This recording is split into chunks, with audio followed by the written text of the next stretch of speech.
Bien, bonjour à tous, une petite vidéo histoire de vous montrer un peu comment servir des régimes dynamiques dont je vous ai parlé et demandé de faire chez vous.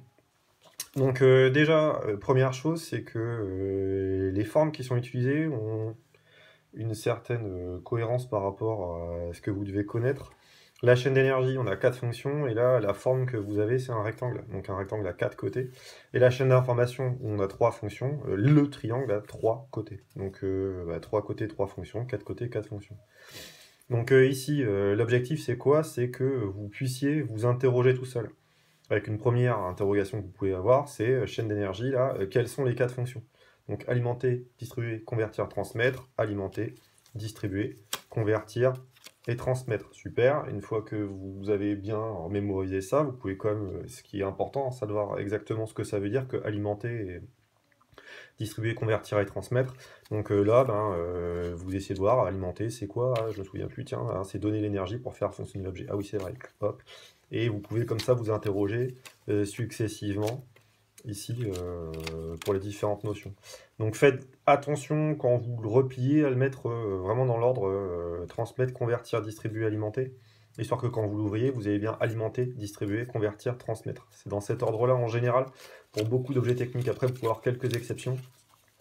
Mais en général, l'objet, on commence par lui donner l'énergie de fonctionnement.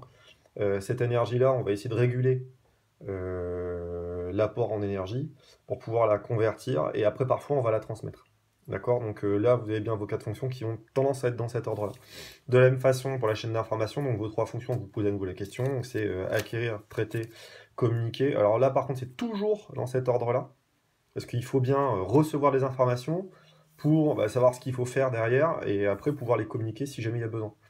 D'accord? Donc quand vous dépliez, donc vous avez toujours les définitions de vos notions.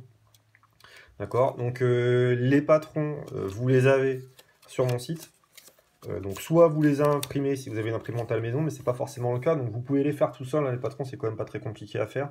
Vous regardez sur mon site, c'est mis en image. Par contre, vous devez faire une chose, si vous faites le patron là pour les chaînes d'information, faites bien attention, là les triangles qui sont ici, là, c'est les triangles équilatéraux, ils ont 3 côtés égaux. Si vous faites pas ça, moi j'ai fait une première fois un patron et en fait je me suis pas posé les bonnes questions, forcément j'ai fait des erreurs. Comme quoi tout le monde en fait, c'est pas grave. Donc là mes triangles sont pas équilatéraux, c'est les triangles isocèles. Et en fait, quand je replie, c'est bien, ce triangle là va bien au-dessus de l'autre. Mais par contre quand je replie là comme ça, ma coup ça marche plus. D'accord? Donc par contre si j'ai des triangles équilatéraux, ça fonctionne. Donc faites vraiment bien attention à ça. D'accord? Bon courage à vous.